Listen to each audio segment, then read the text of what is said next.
زموږ ځوانان باید په دې پوه شي، په تاریخ باید پوه شي، په حقوق مسایل پوه شي، په بینالمللي قوانینو پوه شي. او زه به انشاءالله دا تاسو سره وعده کوم چې زه به د الله په حضور زه به هغه خبر تاسو نه کوم چې طرف یې د چا، زه به د الله او د وطن دپاره خبره کوم.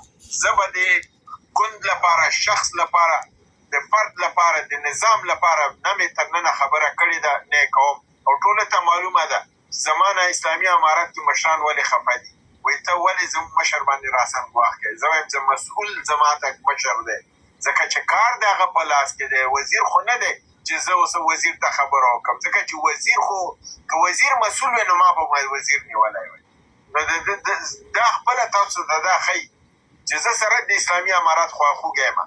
20 کاله مې په دې لاره کې تکلیف استی دی، خو زه هېڅکله به د غلط ته د دوی صحیح ونه وایم او هېڅکله د خپل ما دا د خدای سره او تا ملت سره دا وعده ده که زما د پلار غلط کار کړی، خدای شاهد دی که زه تاسو ته دا دغه وکړم چې زه د پلار غلط کار به هېڅکله غلط ته به یې ښه ونه وایم.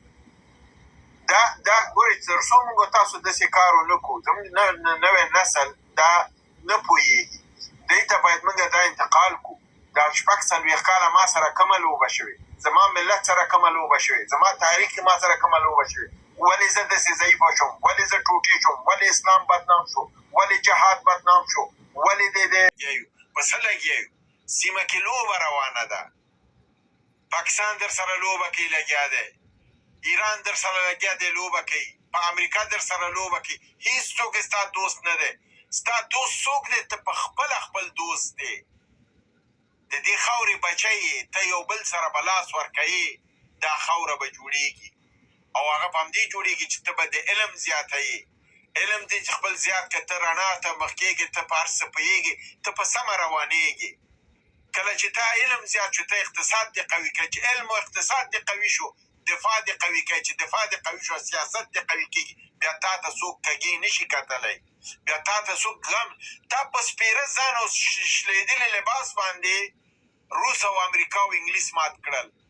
آیا چې ته اسلحه ولري او پیسه ولري او طاقت ولري، دنیا کې به داسې قدرت پیدا شي چې تا ووهي؟ زه فکر نه کوم چې داسې قدرت پیدا شي، ځکه تا ته خدای ایمان هم درکړی، شهامت هم درکړی، زعامت هم درکړی دی. نو د دې لپاره زه غواړم چې دغه مې وکړه چې ځکه ما ته خو دا ناست او دا ډېر مشکل دی. زه چې دغه نن کېناستم زه باید 2-3 ورځې نور ډېر کم دا زه باید وغځېږم، ځکه زما دپاره دا ډېر ستونزې جوړوي. خو زما دپاره ملت مې، خلک مې، بچي مې ډېر مهم دي.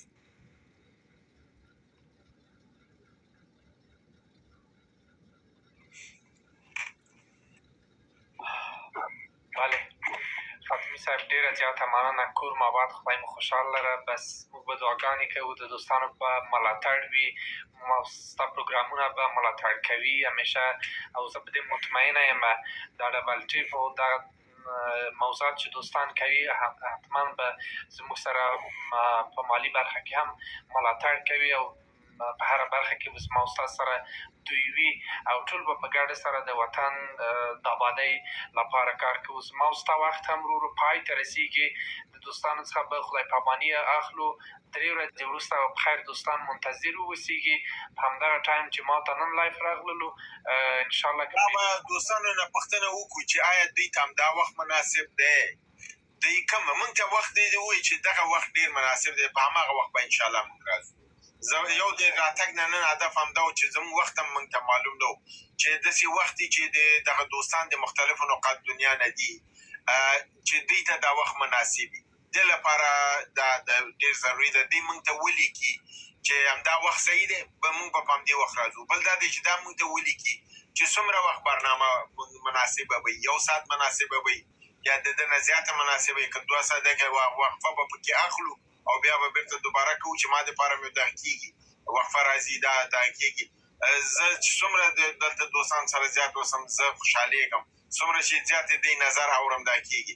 نو دغه د زموږ 2 ساعت هم په پوره کېدو دی او دا شو. نو 3 ورځې بعد انشاءالله مخکې د راتګ نه 1 ورځې مخکې امید جان به خبر ورکوي، اعلامیه به صادروي چې په دغه